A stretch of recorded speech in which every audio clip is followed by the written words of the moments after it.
क्या नाम है आपका? Sir TC Verma. हाँ? टीसी वर्मा नाम है सर। तो वर्मा जी इधर। सर मैं 3 साल से हूँ यहाँ पे। हाँ। मैं प्रोफेशन से चार्टर्ड अकाउंटेंट हूँ। मुझे ब्रेन हेमरेज हुआ था। एक प्राइवेट कंपनी में ऑडिट कर रहा था, उसी दौरान मुझे 4 जुलाई 2021 को हेमरेज हो गया था।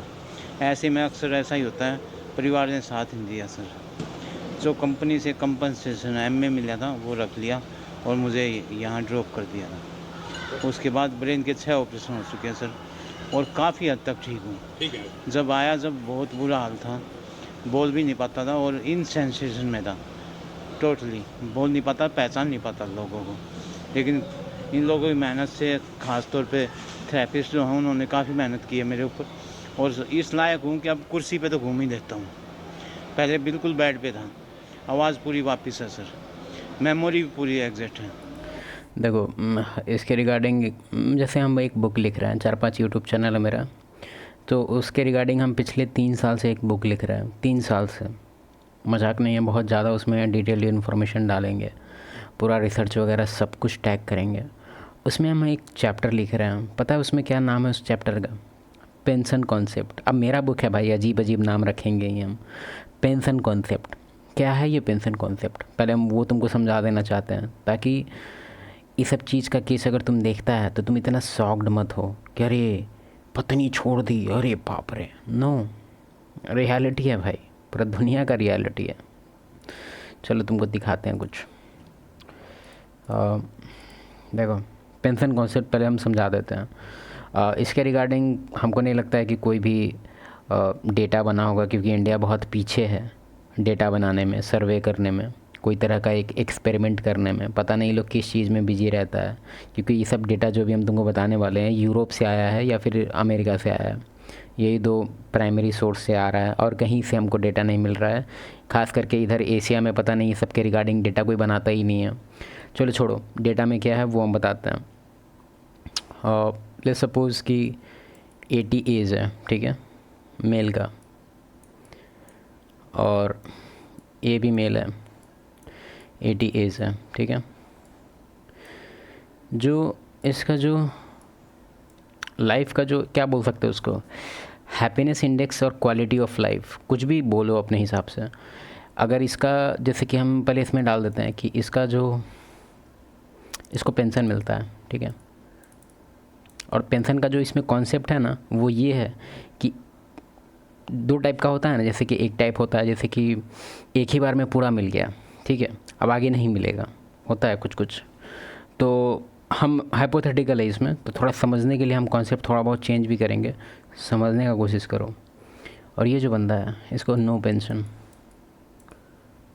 ठीक है, और इसमें एक और बंदा है, ठीक है, वो ये है कि इसका एक ही बार वाला है, मतलब कि सोना का जो मुर्गी वाला जो कॉन्सेप्ट है वही है इसका। मतलब कि आप एक ही बार में सारा पैसा इसका ट्रांजैक्शन करवा सकते हैं, कुछ भी फॉर्म वगैरह करके या फिर जैसे तैसे। ये हाइपोथेटिकल से समझने का कोशिश करो। तो मान लो अगर इसका 80 एज हो गया, ठीक है, आप कुछ भी इसके डेथ होने पे, मान लो ऐसा कुछ कॉन्सेप्ट है कि इसके डेथ होने पे इसका सारा जो इनकम है वो बाहर आ जाएगा, मतलब 1 करोड़ है वो पूरे फैमिली को मिल जाएगा। समझ रहा?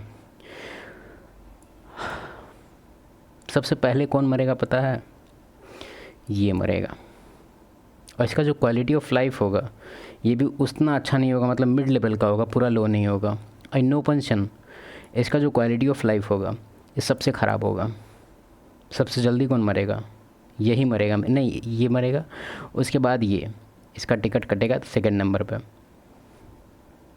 पहले भी कट सकता है क्योंकि इसका तो थोड़ा बहुत इसमें है भी पावर कि भाई पैसा है इसके पास, इसके मतलब समझ रहा है। लेकिन इन दोनों का टिकट बहुत जल्दी कटेगा, ठीक है।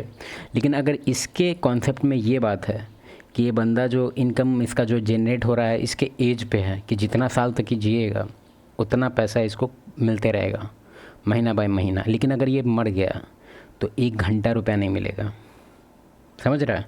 तो ये सबसे ज़्यादा जिएगा। इसको सब कहाँ कहाँ से आयुर्वेद लेके आएगा ना उसका कुछ तो ये सच्चाई है दुनिया का, ठीक है।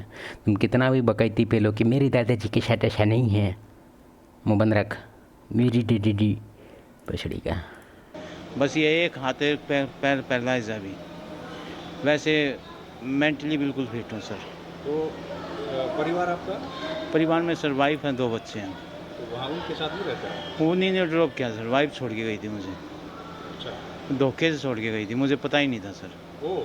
जी, मुझे ये कहा था कि गुड़गाँव में वेदांता हॉस्पिटल में लेके जा रहे हैं और यहाँ छोड़ के चले गए थे सर। लेकिन लोगों की मेहनत से, ख़ास तौर पे मैं कहना चाहूँगा, संस्था ने मेरे ऊपर नहीं सर, मैंने हज़ारों लोग देखे यहाँ पे जो ठीक हो गए, अपने घर जा चुके हैं। बहुत अच्छा इनका सिस्टम है सर। सामाजिक सेवा अगर कोई संस्था कर रही है इंडिया के अंदर तो वो यही है। तो परिवार के अभी कभी संपर्क आया सर, 3-4 बार आए हैं मिलने, बच्चे 3 साल के अंदर। जी हाँ, वाइफ आई थी, 2 बच्चे हैं, वो भी आए थे। बच्चे छोटे हैं, लेकिन उनका कहना है कि आप बच्चे छोटे हैं, मैं तुम्हें नहीं रख पाऊँगी, संभाल नहीं पाऊँगी।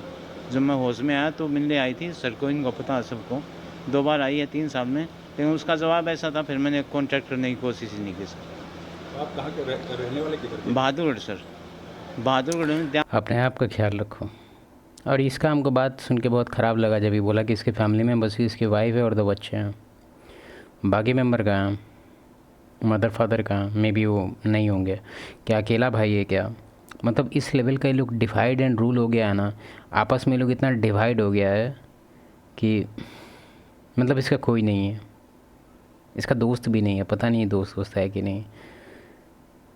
अपने आप को इतना आइसोलेट कर लो, पूरा फोकस फैमिली पे दो, उसका जब फैमिली छोड़ दे तो फिर मुंह बना के बैठ जाओ। पता है अजीब लगेगा सुनने में, लेकिन ये बहुत ही कॉमन पैटर्न है, बहुत ही कॉमन पैटर्न है कि कोई भी रिलेशनशिप में आने के बाद जो मेल होता है वो पूरा कट ऑफ कर लेता है। क्यों? क्योंकि उसको लगता है कि अटेंशन मेरा डिवाइड हो रहा है, क्यों ना हम अपना सारा अटेंशन इस पे फोकस करें और इसको बेहतर बनाएं, मतलब अपनी वाइफ, गर्लफ्रेंड जो भी हो। और इतना बैकफायर करता है ना ये, जिसका कोई लिमिट नहीं है। क्यों? क्योंकि इतना अटेंशन मिलने के बाद जो फीमेल होती है उसको लगता है कि ये क्या है, अचानक से वो संभाल ही नहीं पाती कि अरे बाप रे, इतना ज़्यादा अटेंशन दे रहा है, मतलब समझ रहा है मेरे पे इतना ज़्यादा एक्सपेक्टेशन लगा के बैठा है कि बस उसे नहीं होता है सहन, उतना ही जल्दी रिलेशन ब्रेक होता है। इसलिए हम तुमको बोलते हैं कि 100% ऑफ द टाइम में बस 20% टाइम उसको अलॉट करो, ठीक है? वो भी अगर अच्छा चल रहा है सब कुछ तब। जैसे ही उसके तरफ से बैड बिहेवियर आ रहा है, कुछ भी प्रॉब्लम हो रहा है, कुछ भी ऐसा कुछ लग रहा है कि कुछ नाटक चल रहा है, उसका अटेंशन जो उसका 20% था टाइमिंग, उसको डिक्रीज करो ऐसे। मतलब क्या है इसका?